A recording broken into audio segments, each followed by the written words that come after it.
ഈ അവസ്ഥയൊക്കെ ഉണ്ടല്ലോ, അത് നമ്മുടെ മൈൻഡ് സെറ്റില് നമ്മുടെ ലൈഫിൽ എന്ത് പ്രശ്നം വന്നാലുണ്ടല്ലോ കാറ്റ് കല്ലടിച്ചോളാം നമ്മളിതേ ഇങ്ങനെ നിക്കണം. മനസ്സിലായി? സംഭവിക്കേണ്ട കാര്യങ്ങളൊക്കെ സംഭവിക്കേണ്ട സമയത്ത് സംഭവിച്ചോളുന്ന്. നിങ്ങളെ വേദനിപ്പിച്ച ആളുകളോടുള്ള ഏറ്റവും നല്ല പ്രതികാരം നിങ്ങളുടെ പുഞ്ചിരിക്കും കണ്ണീരിനും പിന്നിലെ കാരണം അവരല്ല എന്ന് കാണിക്കലാണ്. എല്ലാവർക്കും അവനവൻ്റെ പ്രശ്നം വലുതാണ്.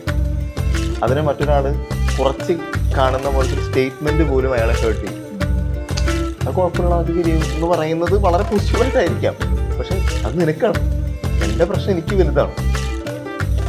നിങ്ങൾ വീണുപോയെന്ന് അവർ ചിന്തിക്കുമ്പോൾ അവർക്ക് കാണിച്ചു കൊടുക്കുക നിങ്ങൾ നിങ്ങളുടെ സ്വപ്നങ്ങളെയും ലക്ഷ്യങ്ങളെയും പിന്തുടരുകയാണെന്ന്.